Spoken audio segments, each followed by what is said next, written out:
Donc cette semaine, on voit dans Aïn Yaakov, chapitre Lamed Zayin dans Gemara Sota.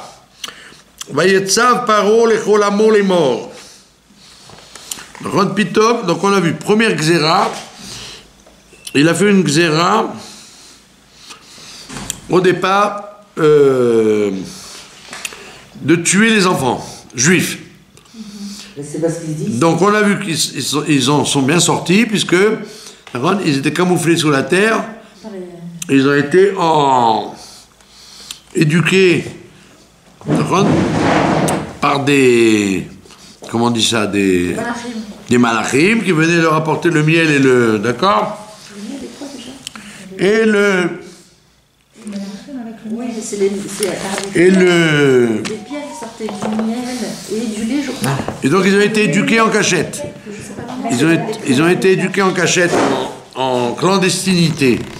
Mais non, donc tout ce temps-là, les astrologues, ils ont dit, ils voyaient rien. Comme on voit que le Goël, le sauveur des Juifs, n'est toujours pas mort, donc on subodore qu'il n'est peut-être pas chez les Juifs. Chez les Juifs. Peut-être c'est un Égyptien. Donc c'est ce que dit la Gemara ici. Vayetzav Paro lechol amo. Pharaon, il a fait un ordre à tout le peuple en disant, alors Rabbi Yosef et Rabbi Hanina il dit, Af alamo Gaza, ayant vu que l'enfant n'est pas mort, donc ils ont dit, donc ça veut dire il peut être égyptien. Qui nous dit que le Goël est un hébreu? Peut-être c'est un égyptien. Et donc il a décrété que même les enfants égyptiens, il fallait les tuer. D'accord? Deuxième xéra, ça veut dire. La première, elle a échoué. La deuxième, il n'a pas pitié de son propre peuple, il a tué tout le monde. Ve'amar Rabbi Yosef et Rabbi Hanina. Voilà, Shalosh Xerot Gazar, il a décrété 3 Xerot. La première Xéra, c'était avec Yocheved et sa belle-fille ou sa fille, ça dépend des versions, de tuer l'enfant quand il est né. Ça, c'était la première Xéra. Essayer de les tuer à la naissance. D'accord? Elles lui ont fait un trick, on l'a vu, elles lui ont fait un trick. Le coup de lui dire, tu sais, quand on arrive, c'est comme des bêtes. Elles n'ont pas besoin des hommes, comme les chevaux, les lions, etc. Oui, un cheval, il sort tout seul, et une demi-heure après, il est indépendant. Donc elles ont dit pareil. Elle dit, tu sais, Pharaon, excuse-nous, hein, quand on arrive là-bas, nous on est amis, on est Yedidoutiot. Quand on arrive, on est amis. Bonjour, je m'appelle Yocheved, je suis venu vous aider. Ah ben, tu sais, quand on arrive, elle me dit, ça y est, l'enfant, il est plus là, hein, il se débrouille tout seul. Donc, ils ont fait le coup avec des milliers de cas, et lui, il a gobé. Et il dit, bon, si elle dit que c'est comme des chayotes, je les crois. Mais, les astrologues ont dit, mais il n'est pas mort. Donc, deuxième xéra, ça n'a pas marché, la xéra de tuer les enfants à la naissance, donc, qu'est-ce qu'il a fait?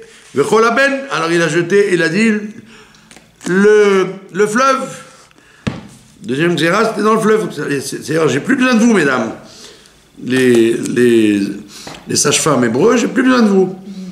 La police, elle arrive, et elle emporte les enfants. Tous les enfants? Non, les enfants juifs. Troisième xéra, comme ça n'a pas suffi, les Égyptiens. Donc il y a eu 3 xérotes. D'accord? La xéra de la naissance avec Yocheved et Myriam. La xéra de faire venir la Gestapo dans chaque maison. Dès qu'il y avait un bébé qui naît, hop, ils l'emportaient et le jetaient à l'eau. Les astrologues, ils disent, Majesté, il est toujours là, le Goël est toujours là, on voit pas qu'il est mort. Alors il a dit, alors tout le monde. Ça a duré longtemps. Et effectivement, il ils n'étaient pas idiots, les astrologues. Parce que Rabbi Eliezer, dans les Pirkei de Rabbi Eliezer, il dit pourquoi le Mashiach, il est assis aux portes de Rome? Il a écrit, il est assis aux portes de Rome, il met des bandages, etc. Il dit parce que il faut que le Mashiach, il soit dans la galoute profonde pour la détruire. Si tu n'es pas dans le système, tu ne peux pas le casser.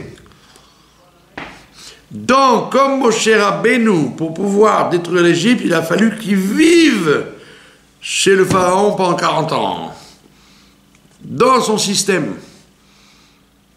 De l'intérieur. De l'intérieur, donc il peut le détruire par la suite.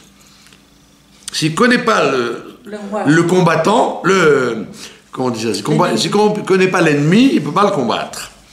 Donc Rabbi Eliezer, il dit pareil, comme Moshe a dû vivre 40 ans au moins chez Pharaon, en connaissant les idoles, le système, la mentalité de Pharaon, des ministres, tout ce qu'il y avait, parce qu'il était très proche. Donc, le Mashiach aussi, il est obligé de vivre dans Rome, vivre à l'intérieur de la galoute qu'on doit détruire. Et donc, les astrologues, eux, c'est pas une science exacte. Ils voient, ils disent, oui, c'est possible que ce soit un Égyptien, le Goël. Ils n'ont pas compris que c'était Moshe qui est resté chez Pharaon pendant 40 ans. Et la preuve, c'est que quand il va se marier chez Yitro, il lui demande qui tu es. Il dit Ani Mitzri Ani. Il n'a pas dit Ivri. Il n'a pas dit je suis un Hébreu. Il a dit je suis un Égyptien. Parce qu'il n'a jamais vécu avec les Hébreux. Du palais de Pharaon, il s'est sauvé. Bien sûr, absolument, puisqu'il n'a pas été enterré en Israël. Absolument. Pas comme Yosef qui a dit Ivri Ani. Ça veut dire quoi? Donc les astrologues, ce n'étaient pas des idiots. Ils ont vu qu'effectivement, on ne sait pas d'où il vient celui-là. Est-ce qu'il est hébreu ou Mitzri? Et effectivement, il était Mitzri. Donc il a dit, allez, yallah, même les Mitzrim, vous les jetez à l'eau, tous. Mais ils sont bêtes parce qu'ils ont tué tous les enfants qui venaient de naître, mais en vérité, le Goël était déjà né. Donc Non, bah, il ne savait pas, il n'était pas encore né. Pour l'instant, il n'est pas encore né. C'est maintenant qu'il va naître. La maîtrette. Vous êtes dans la maîtrette? Alors, si vous avez la maîtrette, vous me faites un signe au stylo rouge, s'il vous plaît. Au bleu, c'est parce que c'est des livres mal faits, on ne voit pas les chapitres ne sont pas marqués. Il est écrit sur le livre direct? Sur le livre direct, vous soulignez sur la maîtrette. Vayelech ish mi bet Lévi. Il est parti. Le monsieur de la famille de la maison de Lévi, Vaïkar et bat Lévi, il a pris la fille de Lévi. Je vous ai dit la semaine dernière déjà, ce qui est intéressant dans la parasha de Shemot, c'est qu'on ne cite pas de nom. La fille de Pharaon, on ne l'appelle pas. Amram, on ne l'appelle pas. Yocheved, on ne l'appelle pas. C'est toujours des noms, des surnoms, mais c'est jamais le nom lui-même. Il n'y a que Moshe qui va être appelé par la fille de Pharaon quand elle va le sortir de l'eau. Sinon, même son nom, on ne le connaît pas. Et donc là, on te dit, là, comme ça, de façon anonyme, il est parti, un homme de la tribu de Lévi, et il a pris la fille de Lévi. Alors la Gemara, elle demande, Lechanalach, où il a été? Ça veut dire, il est parti. Il est parti faire quoi? Amar Rav Yehuda Amar Zvina, she'alach be'atzat bito. Il a été d'après le conseil de sa fille. C'est Myriam qui va sauver la situation. comme d'habitude. Quoi, les femmes, elles sauvent la situation? Les femmes sauvent la situation. Comme d'habitude, vous avez sauvé la situation. Qu'est-ce qui s'est passé? Tana, il y a un enseignement très grave qui dit Amram, Gadolador Aya. C'était pas n'importe qui, c'était le Gadolador, le chef du Sanhédrin. Incroyable. Et qu'est-ce qu'il a fait? Kevan chez Gazar, chez Amar Paro, quand il a vu que Pharaon a fait une xéra Kolaben Ayelot, tout l'enfant qui naît, tout garçon qui naîtra, Ayeorat Ashlichou, jetez-le dans le Nil. Amar, qu'est-ce qu'il a dit? La Shavanu Amelim, on se fatigue pour rien. C'est une réflexion bizarre, on se fatigue pour rien. Ça se comprend. Ce que je veux dire, on se fatigue pour rien. Et s'il y a des filles, c'est pas des enfants. C'est quoi ça, on se fatigue pour rien? Ahmad Vegeresh et Ishto, il a décidé ouvertement de divorcer de sa femme. Bizarre. Bizarre et catastrophique. Ça veut dire je démissionne de la Xéra. Lui, le Gadol adore. Amdou Kulam, quand les gens ils ont vu que le Gadol adore, il divorce, Vegershu Nishmot Neshodem, ils ont tous divorcé de leur femme. Ils ont tous suivi. Amra Lobito, regardez sa fille, l'intelligence qu'elle a eue, et vous allez voir Rachid ce qu'il dit. Abba, papa, carrément lui a dit, papa, il n'a pas dit Kvodarav. Elle n'a pas dit tati. Oui, elle a dit tate, elle n'a pas dit Kvodarav, Rosh Hashanedrin. Elle a dit, papa, qu'est-ce qui t'arrive? Makara lecha, elle lui a dit. Kachak Zeratra Yoter Michel Paro, ta Zera elle est plus dure que celle de Paro. Chez Paro, Logazar et la Srarim, lui il a décrété que sur les garçons. Veata Gazarta, la Srarim, vers la Nekevot, et maintenant toi tu as fait une Zera sur les garçons et les filles. Paro, Logazar et la Baolamazé, lui quand il fait une Zera, ça ne touche que Olamazé. Veata Gazarta, Baolamazé, la Olamaba. Voilà. Rachid nous dit, Rachid dit une chose très intelligente. Il dit écoute. Même si un enfant, garçon, est né et qu'on le tue juste après, le fait qu'il soit né, il a pas Olamaba. Et ça, tu l'empêches. Un enfant qui ne naît pas, eh ben, il n'a pas d'Olamaba et Olamazé, rien du tout, il n'est pas né. Mais dès qu'il est né, même si tu le tues juste après, il va au Olamaba. Et qu'est-ce qu'il fait là-bas? Il jouit de l'eau du Olamaba pour avoir... Et il est mort al Kiddush Hashem. Il est dans les yeshivas de Montserrat. Eh ouais, ça veut dire qu'elle a dit à son père, C'est sûr qu'il est dans les yeshivas. tu n'acceptes pas le principe du judaïsme que toute personne qui vient naître, elle n'a pas Olamaba. Alors si elle n'est pas née, elle n'a jamais eu. Ouais, c'est un chidouche, ça, hein. Donc elle a dit, papa, ça va pas la tête. Si c'est des filles, eh ben elles vont vivre. Et on va essayer qu'elles aient un bon mazal pour pas devenir assimilées. Mais si c'est un garçon et qui se fait attraper malgré tout, eh ben au moins il aura eu droit là-bas. Donc elle lui a mis un smash très violent dans la figure. Mais comment est-ce possible qu'Abraham n'a pas pensé à ça? Ben, c'est la même question qu'avec Rabbi Yochanan ben Zakkai. Quand il y a la galoute, même les Gdolé Israël, ils perdent le fil. Il a fallu que elle a percuté sur un truc qui a sauvé l'histoire. Sinon, il n'y aurait rien eu. Pas de Goël. Vous vous rendez compte? Ouais. Et elle a dit en plus, papa, sache, Paro, c'est un rachat. Et donc, ça fait Xerato mitkayemet. Donc, comme c'est un rachat, peut-être que sa Xera ne va pas être appliquée, Dieu ne va pas la laisser faire. Ça fait qu'elle mitkayemet, peut-être qu'elle ne va pas s'accomplir. Veata tzadik, mais toi, tu es injuste. Vada Xeratra mitkayemet, c'est sûr que ta Xera va s'accomplir, qu'il va y avoir un miracle. Que c'est pas, les enfants ne vont pas disparaître. Chez Neymar, comme c'est écrit dans Yov, Vetigzar Omer Vayakom Lach. Quand il décrète, Vayakom Lach, ça s'applique. C'est Yov qui a dit ça, pour dire que ce que Dieu fait, quand le tzaddik décrète, ça marche toujours. Même dans les cas les pires. À ce moment-là, il a été convaincu, grâce à sa mioche, sa morveuse de fille qui avait à peine 4 ans et demi. 4 ans et demi. Ahmad Verzir Ishto, il a repris sa femme. D'accord? Et alors les gens ont vu, ils ont dit hop, Amdou, Kulam, Bezirou, Neshetem, ils ont repris leur femme aussi. Tout le monde s'est remarié. Mais alors là, il y a il y a des enseignements très bizarres. Vous avez entendu parler de Eldad ou Medad, d'accord? Oui. Eldad ou Medad. Comme ça. Les deux frères qui ont prophétisé dans le désert,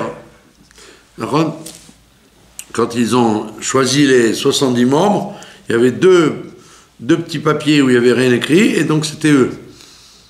Ils ont été exclus du Sanhédrin, puisqu'il fallait 70 et pas 72. Comme ils étaient... Il y avait deux en plus, donc ils ont été exclus.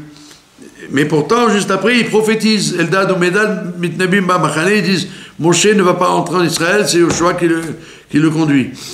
Et alors, qu'est-ce qui se passe? Ils ont prophétisé ça. Alors là, il y a le Midrash de Jonathan Ben Uziel, qui dit, le Targum, il traduit la Torah, il dit Eldad ou Medad, c'était en vérité, puisqu'il a divorcé de Yocheved, Yocheved s'est remarié, et elle a eu deux garçons, c'était Eldad ou Medad. Et après, il l'a reprise, et il a eu Moshe. Donc, c'était les demi-frères de Moshe, Aaron et Myriam. Et avec qui elle s'est mariée? Par la mère. Avec qui elle s'est mariée, du coup? C'est qui le père? Elitzaphan ben Parnach, de la tribu de Binyamin. Ben oui, et comme c'était avant Matan Torah, avant Matan Torah, il n'y a pas le din des Kiddushin, ça ne tient pas, les Kiddushin, Girushin, ça ne marche pas vraiment, c'est une façon. Donc elle a pu se remarier, bien qu'elle s'est mariée avec... C'est pas des jumeaux, non, pas forcément. Et il y a une autre chita, c'est Tosfot. Tosfot sur la Torah. Bah allez à Tosfot, ils disent non, c'est Amram qui s'est remarié avec une autre femme et il a eu Eldad ou Medad. Donc il y a une chita qui dit que c'était les demi-frères par la mère, et une chita qui dit que c'est les demi-frères par le père. Sinon, elle n'avait pas de raison de divorcer. D'accord, et ils disent, et c'est Rabbi Hillel dans la Gemara qui raconte qu'il a interrogé le Rav Amram Gaon, qu'il a dit j'ai été au tombeau de Eldad ou Medad. Et il a écrit Eldad ou Medad, frère de Aaron à Cohen. Donc c'est intéressant que Et c'est pas eux qu'on vu quand Mais je comprends pas, moi. l'Égyptien. non, Ras Shalom, vous confondez avec les Égyptiens qui ont dénoncé. comment ça, Datan et Aviram. Ras Shalom. Je comprends pas. Eux, c'est des prophètes. Pourquoi ils se seraient remariés? Oui, c'est pour ça que je pense que Je comprends pas. Parce que c'était interdit en plus. Parce Quoi donc? Puisqu'il a divorcé de Yocheved pour ne pas avoir des enfants. Voilà. Alors pourquoi ils se seraient remariés? Avec une autre femme en plus. Pourquoi? Ouais, c'est un mystère, ce midrash. Un mystère. c'est Tosfot qui dit C'est un ça. mystère en plus. Dans les deux cas, que ce soit elle ou lui, Oui. Bah, elle, ça a l'air de... Non, mais ça quand même... Ça décale complètement le midrash. Ça défie de purpose. Parce que Vous avez compris l'intérêt de la manœuvre? C'est vrai, elle a rien fait. Non. Allez, chut. Vous savez que je suis enregistré Ah ouais. sur les ondes et que ça dérange. Les gens me disent, qui sont les personnes qui parlent derrière? C'est des cagnottes. Nashim Tzadkaniyot. Mais Kitsour, je vous ai raconté ça pour vous donner un peu de beurre dans les épinards. Parce que vous n'auriez jamais pensé que Eldad et Medad étaient le frère de Moshe et de Aaron, ou par la mère ou par le père. Et donc, il te dit qu'il a écouté sa fille, et il a dit, allez, yallah, reprenons Yocheved. Et pour ça qu'il a écrit, Vaïkar. Il a pris. Mais il a le droit de reprendre une femme qui s'est mariée. Parce qu'il Parce qu'il n'y avait pas encore Matan Torah. Ah, ouais. Ah oui. n'y avait pas de Matan Torah, donc il n'y avait pas le Issour qu'il y a aujourd'hui. Si une femme a divorcé avec un guet, Si elle a divorcé avec un guet, qu'elle fait Kiddushin avec un vrai Kiddushin, elle n'a pas le droit de se remarier avec son premier mari. Mais alors que si elle fait la zouave après le divorce avec 50 hommes, elle peut revenir à son mari, parce qu'elle n'a pas eu de Kiddushin.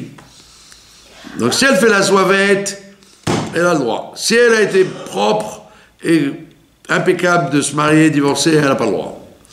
C'est bizarre, hein?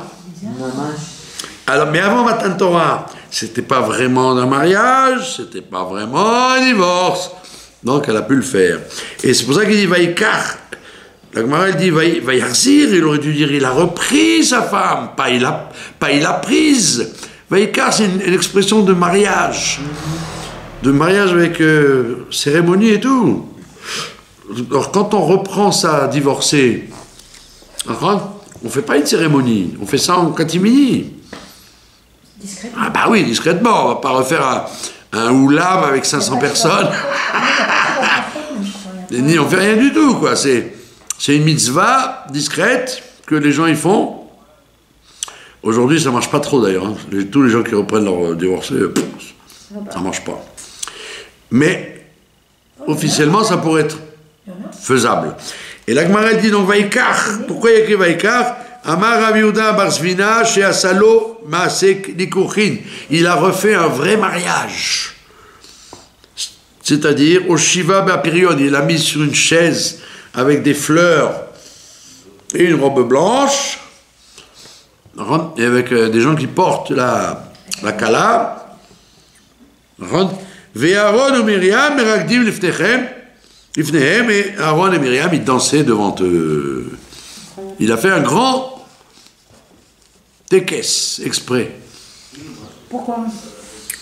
Pour montrer à tout le monde que il ne faut pas divorcer, il faut se marier, il faut rester marié. S'il avait fait ça en catimini, les gens ne l'auraient même pas su. Là, il a refait un grand spectacle pour que tout le monde se remette.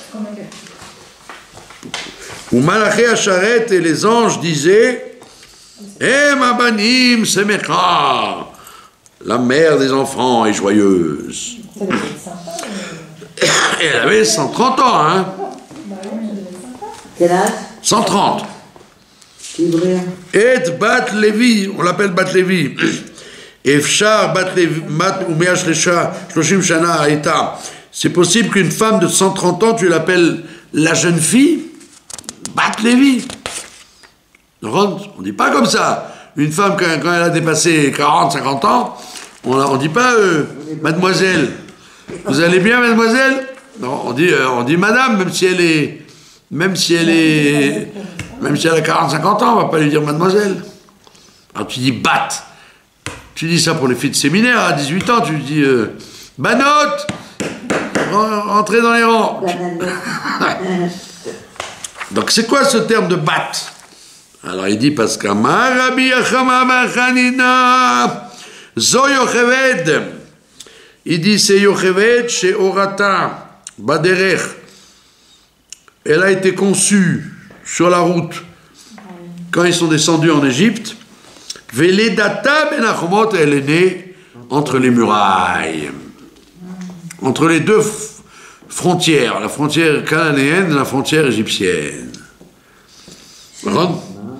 Chez Nehemar, comme c'est écrit, Asher Yalda Ota le Lévi b'Misraïm. Il a écrit là-bas qu'elle est née à Lévi, son père, en Égypte. Ledata b'Misraïm, elle est née en Égypte. Elle a été conçue. Ve'enorata b'Misraïm, elle n'a pas été. La grossesse était en Canaan. Ve'karela bat, pourquoi tu l'appelles bat alors? Si elle est née à la frontière quand ils sont descendus, ça fait 130 ans. Alors il dit Amar Rav Yehuda bar Zivna Bizna Shenolduba Simane Naout. Elle a repris des signes de jeunesse. Comme ça. Encore plus que Sarah. Ah, wow. Elle était plus vieille. Alors qu'elle était plus vieille que Sarah. Vous vous rendez compte? C'est-à-dire que c'était pas une vieille dame rabougrie, etc. Elle était jeune comme une jeune fille de séminaire. Eh ben. D'accord? Maintenant, le rabbi pose une question, il dit, attends, qu'est-ce que ça peut nous faire cette histoire-là? Elle a été conçue en Canaan, elle est née entre les murailles, et Marpatli. Dis-moi qu'elle est née dès qu'ils sont tous descendus. Pourquoi tu as besoin de me raconter qu'elle est née entre les murailles? Alors le rabbi dit parce qu'entre les murailles, ça veut dire qu'elle était ni cananéenne, ni mitzrite. Puisqu'elle est née entre les deux. Dans un no man's land. D'accord? Passeport blanc. C'est comme quand tu nais dans les Ouais, comme les enfants qui naissent dans les avions. Passeport blanc. Alors Rabbi dit quel est l'intérêt de savoir ça? Comme on a vu tout à l'heure sur Rabbi Eliezer sur Moshiach, que le Goël, d'accord? Si le Goël il est plongé à fond dans l'Égypte, il ne peut pas délivrer personne. Il est englouti dans l'Égypte. S'il est né et il n'a rien à voir avec l'Égypte, s'il est cananéen, il dit moi qu'est-ce que je peux rien délivrer, je suis dans la Géoula, moi je suis en Israël, quel rapport j'ai avec la Galoute? Donc il faut que Yocheved elle a un peu de ça et un peu de ça. Elle vient de Canaan pour garder la lumière de la Géoula, mais elle va naître en Égypte pour pouvoir comprendre et vivre la Galoute. Il faut le mariage des deux pour pouvoir sortir. Donc ça rejoint l'idée du Rabbi Eliezer sur son fils. Le Goël, il doit ressembler à sa mère, un pied là et un pied là. Si tu n'es que galoutique, bah, tu ne peux pas sortir les eaux de la galoute. Un prisonnier ne peut pas se délivrer lui-même. Si tu es trop géoulique, tu me dis, moi je n'ai pas de rapport avec la galoute. Qu'est-ce que vous voulez que moi, je suis libéré, ça ne m'intéresse pas, moi, la galoute. Donc, il faut les deux. C'est fort ou pas? Ouais. Voilà pourquoi il y a besoin de savoir ça sur Yocheved. Chapitre 39. C'est bon, c'est intéressant? Il est aux portes de Rome. Ça veut dire qu'il est où, là? Porte de Rome. Pourquoi on ne va pas le chercher là-bas? Pourquoi on ne va pas le chercher là-bas? Ça veut dire qu'il a une double nationalité. Quel rapport? Quel rapport? Il doit être aux portes de Rome pour pouvoir déraciner la galoute. Si vous le mettez, si vous l'amenez à Jérusalem, ben, il va dire, moi, ça y est, je suis libéré, je suis tranquille, je n'ai pas besoin de vous. Donc il faut qu'il soit aux portes de Rome, et après il délivre Am Israël. Vata Reisha. Il ne faut pas qu'il soit que à la porte, enfin, il ne faut pas qu'il soit que dans Rome, il faut qu'il soit aussi un peu en Israël. C'est comme Pharaon, c'est comme Moshe. Bien qu'il était investi dans la civilisation égyptienne, il vivait jour et nuit avec les Égyptiens. Dès qu'il est sorti, il a vu un Israël qui se fait frapper. Tac, il l'a dégommé. Il n'a pas dit « Ah non, moi je ne me mouille pas, hein, moi je suis égyptien. Qui se débrouille, hein, les Israël ?» Il a dit « Datan et Aviram, ils ne vont quand même pas aller me dénoncer à Pharaon. » Donc il a dégommé, ça veut dire qu'il était entièrement avec son âme juive. De Netzach, c'est pour ça que Netzach, c'est Moshe, il n'a pas peur de rien. Il ne ressemble pas à son père, il ressemble à sa mère et à sa sœur. C'est marrant, hein, il est beaucoup plus proche de Yocheved, qui n'a pas eu peur de braver Pharaon et de lui mentir dans la figure. Et ça sert aussi. Alors que Amram, il a l'air, vous savez, il a l'air d'être... plus sage. Soumis comme ça. Ouais, c'est bizarre, hein, ce Amram. Bah, peut-être qu'il cherche... Il n'est pas chercher le shalom. Il n'est pas actif. Non, il n'est pas actif, voilà. Il est attentiste. On va voir d'ailleurs. Vatar Aïcha Vatelet Ben. La dame est tombée enceinte. Yocheved. Vatelet Ben, elle a enfanté un garçon. Vea Avat mi Abrabet la taille de Chebikara. Mais elle était déjà enceinte de lui d'il y a 3 mois. C'est-à-dire que quand il l'a épousée, c'est un truc bizarre là, quand il l'a épousée, elle était déjà enceinte de 3 mois. Ah, parce qu'il était... Vous avez compris? Bizarre.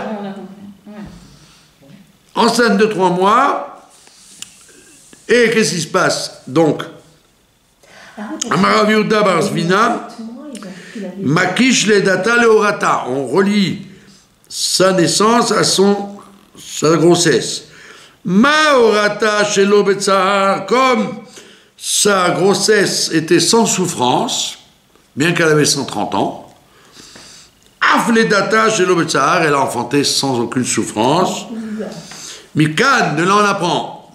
Les nashim tzadkaniyot, que les femmes tzadkaniyot, chez Loayou bepitka shel Chava, elles ne souffrent pas de la malédiction de Chava.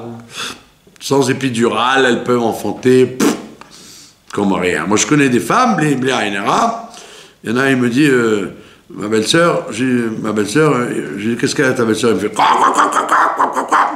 je dis quoi? Elle pond comme une poule.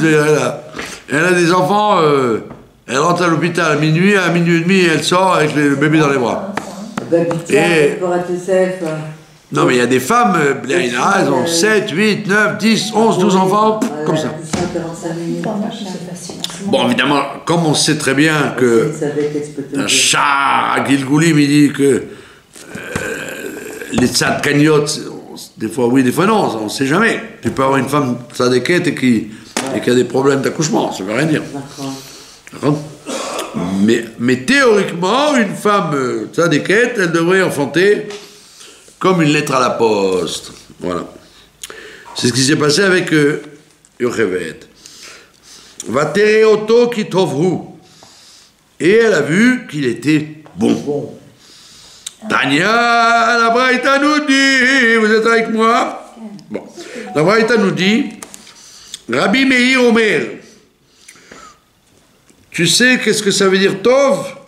Eh bien, c'était son nom. Il s'appelait Tov. On va revoir ça dans la Megillat Ruth. Quand Ruth revient en Israël avec Naomi, elle doit faire le hiboum. Et Boaz, il dit, moi je suis en deuxième lieu, il y a un cousin plus proche que moi, il s'appelle Tov. Et il n'a pas voulu. Il a dit, converti, machin, laisse-moi tranquille. Moi je veux une juive. Convertie veuve. Une vraie juive, voilà, convertie et veuve. Je veux pas de celle-là, laisse-moi tranquille. Donc Boaz, il a dit, moi je prends sur moi. Et il s'appelait Tov. Et là aussi, la Torah te dit que Rabbi Meir annonce que c'est son nom. Tov. Rabbi Yehuda Omer, Tuvia. Il dit non, il ne s'appelle pas Tov, il s'appelait Tovia. Shemo. Rabbi Nechemia Omer, Agun Aya le Neviut. Il dit pourquoi il était bon? Parce qu'il était apte à recevoir la prophétie. C'est ça, ça veut dire Tov. Acherim Omrim, quatrième opinion, Nolad que chez Umaoul, il est né circoncis. Donc il y a 4 façons de voir. D'accord? Chachamim Omrim, Bécha, chez Nolad Moshe, au moment où il est né, Nitmale kol habayit ora, la maison s'est remplie de lumière. Vous avez compris? Ça veut dire que depuis qu'il est né, il était déjà appelé. Il avait une vocation d'amener de la lumière dans le monde. Sa mission était claire. Dans la vie, les dés sont pipés, quoi. Pas comme les gens y croient, la ronde. Comme il dit le Sdechemed et le Khatam Sofer. Ils disent, qu'est-ce que vous croyez que ma chère, ça va être un épicier du chouk? Mais il dit non, ça va être un grand rave en Israël. Pour être un rédempteur. C'est pas un pecno qui arrive et dit salut, c'est moi, je vais vous délivrer. Mais qui tu es, Bichlal? Il faut que ce soit un grand rave en Israël. Mashiach. Donc, pour amener de la lumière, il faut être dans une maison où il y a de la lumière, être soi-même plein de lumière. Sinon, ça ne marche pas. Mais le Rambam, Ça enlève toute l'idée chrétienne touché par la grâce, un inconnu touché par la grâce, puis il se révèle. Mais non, il faut qu'il ait une base profonde. Rav, le Rambam, il a écrit les lois de qui est potentiel Mashiach. Oui.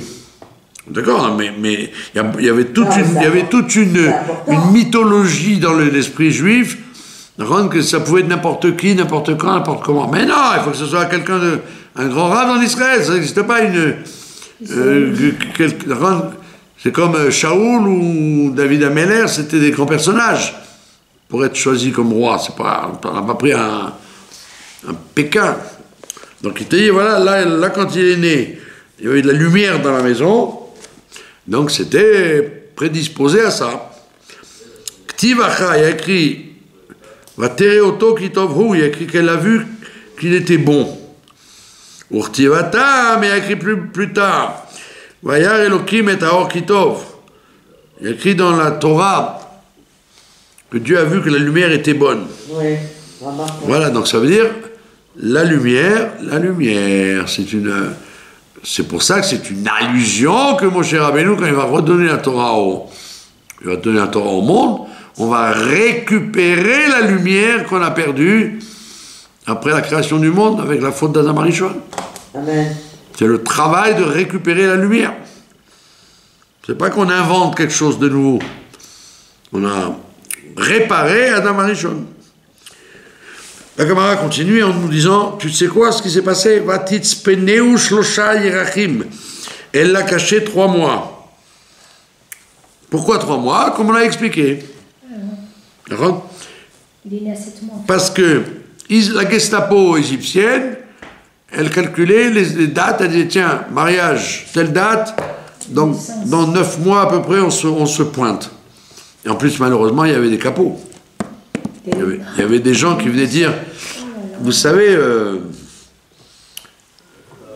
la dame là, il est né, le bébé, vous pouvez venir. C'était des Hébreux.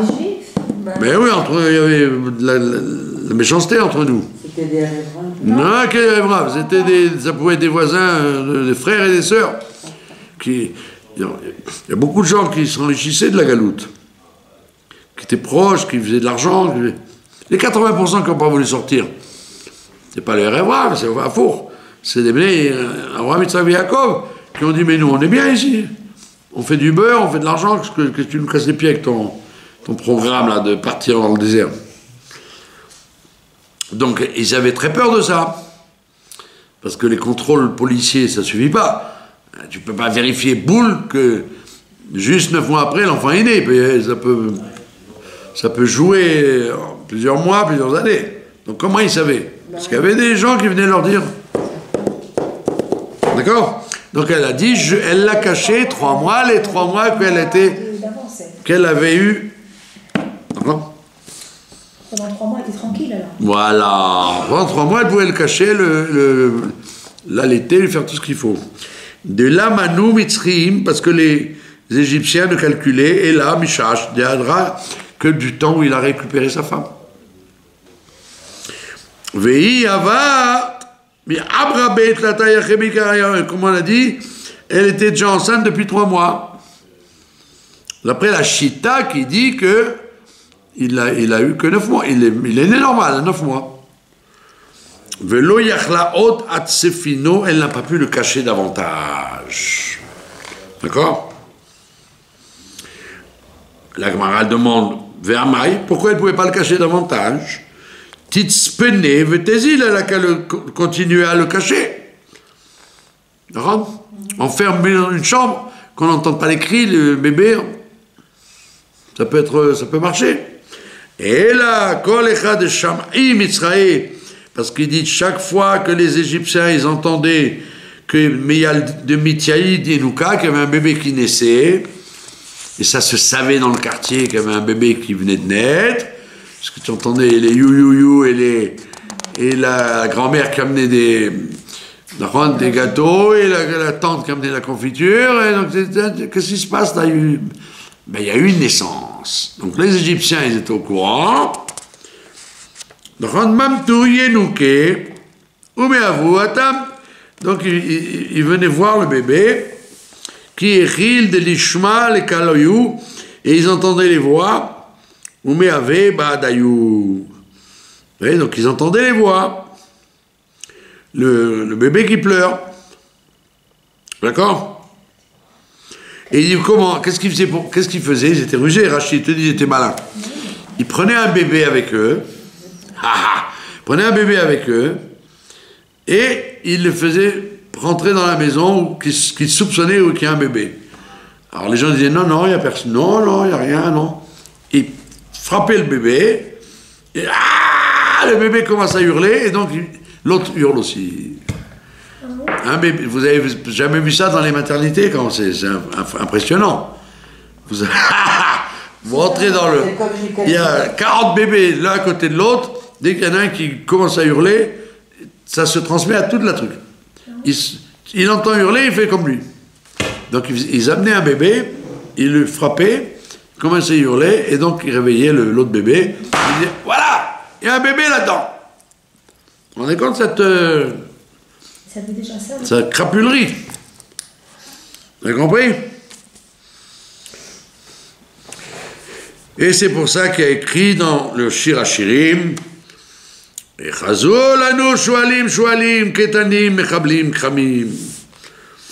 nous avons eu des petits renards, qui tapaient dans les vignes.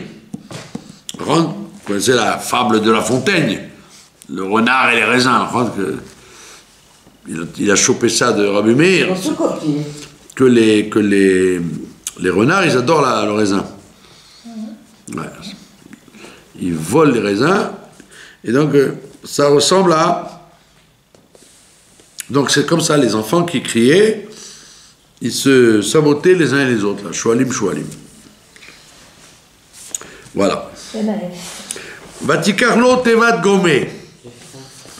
Elle lui a pris une boîte en jonc. D'accord? Maïshnat shna gomé. Pourquoi il y a besoin que ce soit en jonc? Qu'est-ce que ça a besoin de dire en jonc? Rendre des roseaux. Pourquoi un roseau? Amar Rabbi Elazar. Mikan la tzadikim shemamonam chaviv alehem yoter migufam. De là, on apprend que les tzadikim, Ils aiment l'argent. il faut attention à leur argent plus qu'à leur corps. Qu'est-ce qu'il dit Rabbi Elazar? Rachid explique qu'en fait, si tu veux un bois solide pour résister à l'eau, tu peux prendre de l'acacia, du chêne, du cèdre. Mais il te dit, les tzadikim, ils gaspillent pas pour rien leur argent. Ils prennent du roseau parce que ça résiste très bien au choc dans l'eau et ça coûte pas cher. Tu aurais dit, c'est des radins. Prends du bois de valeur que tu prends du jonc. Non, les tzadikim, ils n'ont pas besoin. Le minimum, ça suffit. Suffisant. Donc il te dit, les tzadikim, étant donné qu'ils connaissent la valeur des choses, ils ne gaspillent pas plus pour les besoins qu'ils ont que leur corps. Ça protège le bébé, le jonc, l'osier, ça suffit. Allez, prendre l'osier. Pourquoi tu te casses la tête à prendre un bois de luxe? D'accord? Vous avez compris? C'est la chita de Rabbi Elazar qui dit on n'a jamais vu que les tzadikim ils gaspillent de l'argent pour rien. Ça rappelle quand le rabbi lui a fait une nouvelle Cadillac. Il y avait une Cadillac et il y a un milliardaire qui vient et qui lui a offert une nouvelle voiture. Belle noire comme ça. Comme les présidents des États-Unis. Très belle voiture noire. Alors Rabbi il sort, il dit mais il reconnaît que c'est pas sa vieille carriole. Alors il dit à Krinsky, il dit c'est quoi? Alors il dit voilà, monsieur, il a voulu faire plaisir au Rabbi. Enfin, il dit mais j'ai pas envie, j'ai pas besoin, elle était bien l'autre. Elle roulait très très bien, le moteur impeccable. Non, ramenez-moi l'autre. Il n'a pas voulu reprendre il a pris la vieille voiture. Pourquoi faire du gaspillage. C'est pour le papier. Les sièges étaient impeccables, c'est pas déchiré, les roues, tout était bien. Le Cadillac, Ça tient la route. c'est tellement de bonne qualité que... Et oui, en plus, pour ce que le rabbi fait, il faisait pas tout le pays. Ça veut dire, pourquoi faire un gaspillage? C'est comme Yaakov qui est allé chercher la fiole. Voilà, bravo, exactement. C'est exactement l'histoire de Yaakov. Il a travaillé dur et il n'a pas volé son argent, donc non. C'est ce que dit Rashi, bravo, vous avez bien parlé. Rashi te dit aussi que Yaakov, il nous a donné l'enseignement, qu'on ne gaspille pas de l'argent pour rien. Ça, c'est la première chita. Vechol karlama, il dit pourquoi les tzadikim, ils font pas ils gaspillent pas leur argent. Chez En Poshtim Yedem Bagazel, parce qu'ils ne volent jamais rien. Comme ils ne volent pas l'argent, ils n'en gaspillent pas. Tous les gens qui ont fait du vol. C'est une notion de moussard, ça. Mais c'est pour ça qu'il y avait quelqu'un dans un Bet Rabat, je ne veux pas dire où, mou, peu importe. En avant, il avait 25 ans, le gars. 20 000 euros, 30 000 euros. J'ai dit, tiens, c'est marrant. À son âge, il est capable de donner des tzedakot de 20 000, 30 000 euros. C'est bizarre. Idmarer, qui faisait des embrouilles. Des embrouilles, et c'est de l'argent volé. Quand tu sais de l'argent volé, ben, tu le dépenses. Quand c'est de l'argent honnête, ça, c'est un petit cruche. Très profond, ça. Donc si tu vois quelqu'un qui dépense son argent à tort et à travers, c'est louche. Méfie. Ça doit sentir le louche. Vous avez compris? C'est vraiment du... Quelqu'un qui gagne son argent par son travail sans voler, même s'il gagne bien, eh ben, il ne dépense pas pour rien. Voilà. D'accord? Rabbi Shmuel Bar Nachmani Amar. Davar Rach, lui, il dit non, c'est pas une histoire d'économie ou pas d'économie. Il a dit tout simplement parce que l'osier, c'est une chose molle qui peut résister au dur et au mou. Quand un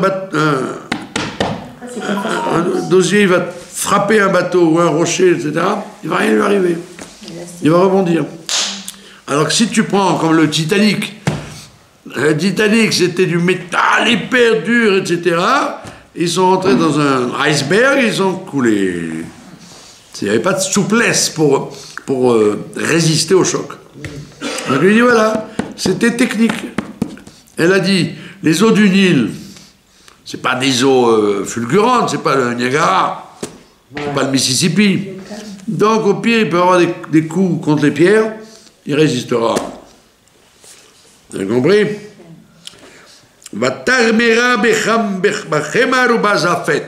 Et elle a enduit avec de l'argile et du goudron. Tana, on enseigne, Chemar Bifnim, elle a mis de l'argile à l'intérieur, parce que ça ne sent pas d'odeur. Vezefet Mimachut, c'est du goudron à l'extérieur.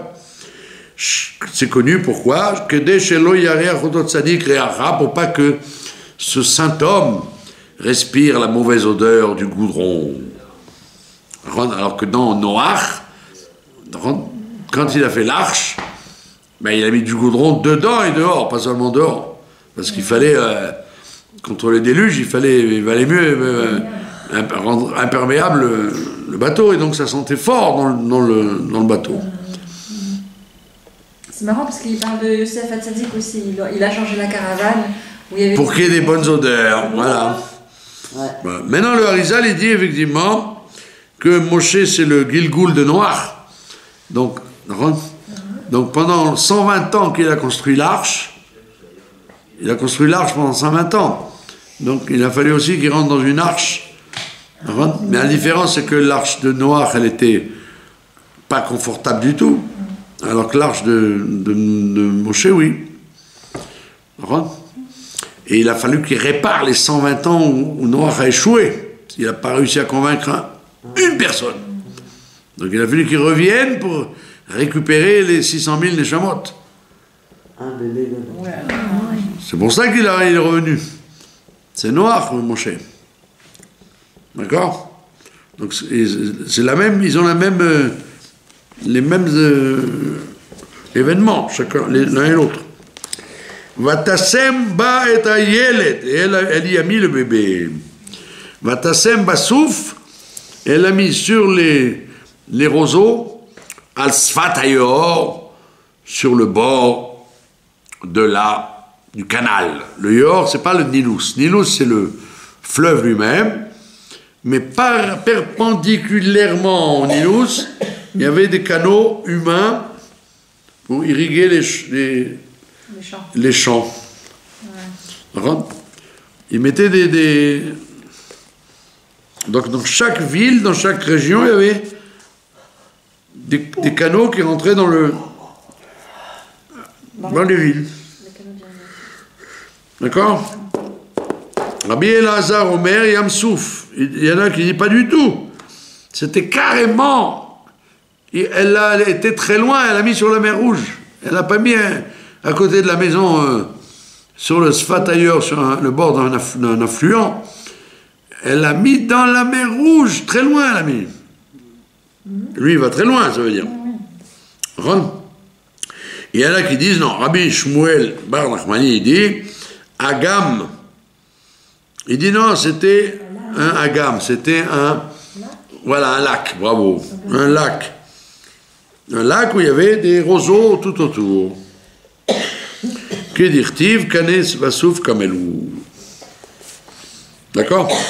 Maintenant, c'est le grand moment. Va tered bat paro lichotz ala yeho. Elle est descendue, la fille de Pharaon, pour se laver. Comme ça m'intéresse qu'elle aille se laver. Pourquoi ils n'ont pas dit qu'elle a été manger un sandwich ou elle a été au super acheter son lait? C'est McDo. C'est quoi se laver? On a besoin de raconter la vie intime de Bat Paro, c'est quoi ça? On a dit non. Amar Rabbi Yochanan Mishum Rabbi Shimon Ben Yochai, dont c'est la Iloula la semaine prochaine. Melamed Sheyarda Lirchos Migilule Betavia. Se laver, ça ne veut pas dire se laver. Ça veut dire aller au mikvé pour se convertir. Enlever les impuretés. Rachid dit, Lidbol Sham le Shem Girut. Elle est venue se convertir. Elle est sortie d'Égypte avec les Israël. Bien sûr. Ça veut dire que Bithia, comme c'était pas possible que mon cher Rabbeinu soit récupéré par une idolâtre, une égyptienne, par la fille de Pharaon, mais pas n'importe quelle fille de Pharaon. La fille de Pharaon qui se convertit. D'accord? Vechen ou Omer, c'est pour ça qu'il y a écrit Im rachatz Hashem et Tzoat benot Zion. Dans Ishaïa, il y a écrit Dieu nettoiera les saletés des filles de Sion. Ça veut dire il viendra, quand il y aura la Géoula, nous nettoyer de toutes les impuretés de la galoute. C'est ça se laver. D'accord? Alors que Dieu préserve, il y a des fois où le lavage fait très mal, par des souffrances, par des épreuves. Ça nettoie la neshama, mais sinon, ça se fait par la bonté de Dieu. Dieu peut nous nettoyer sans souffrance. Maintenant, il y a écrit Venarotea olchot al yadayo. Ces jeunes filles marchaient à côté du fleuve. Amar Rabbi Yochanan, qu'est-ce que ça veut dire? Marcher. Elle marchait à côté du fleuve. Il dit, chaque fois qu'il y a écrit marcher, En alicha el amita, ça veut dire mourir.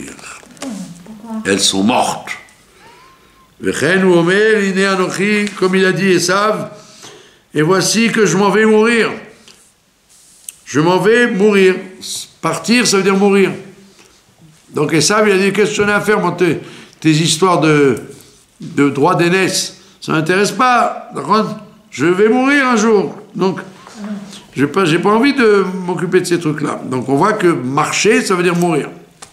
très souvent. Et alors pourquoi mourir? Qu'est-ce qu'elles devaient faire? Pourquoi elles sont mortes, les pauvres? Parce qu'elle a vu. Dieu lui a fait voir de loin, c'était pas à côté. Elle a vu une arche, une boîte, dans les roseaux, en pleine eau. Dans l'eau, bloquée dans les roseaux. Qui va de Chazou de Kavela, Tsoulé et le Moshe. Et du fait que ces jeunes filles, elles ont vu qu'elle va sauver Moshe, elle ne savait pas que c'était Moshe. Mais elle a dit, s'il y a un berceau, c'est probablement quelqu'un qui veut sauver un enfant. C'est pour ça qu'elles sont mortes. Donc elle a dit, il faut sauver l'enfant. Amroula, ils lui ont dit, oh, Givirtenu, madame, chère princesse, Minago shel olam, l'habitude des gens, Meler basar vadam gozer gzera, quand un roi il décrète quelque chose, Imen kolam, olam mekaimim ota, si tout le monde ne la respecte pas, au moins, Banav, Obne Beito, ses enfants et ses filles vont l'accomplir. Et toi tu transgresses le décret de ton père. Elles allaient rapporter. Et donc elles ont dit, ça y est, on va te balancer auprès de Pharaon. Bah Gabriel, lui aussi Gabriel, il sauve toujours l'affaire. Gabriel, il les a écrabouillées par terre, elles sont toutes mortes. Voilà pourquoi écrit, elles sont parties. Elles sont mortes. D'accord? Donc l'autre, malgré tout, et elle a envoyé sa servante et elle a été prendre le berceau. Il en restait une. Pour dire, une reine n'a pas le droit d'être seule, donc il faut qu'il y ait au moins une servante avec elle. Et deuxièmement,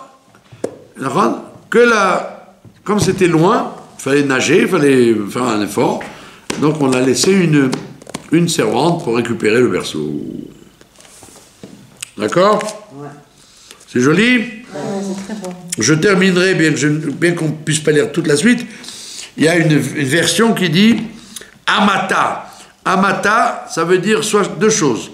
Soit Amata à son bras, puisque le bras il fait une ama, le bras fait 50 cm, ou Amata, ça veut dire sa servante.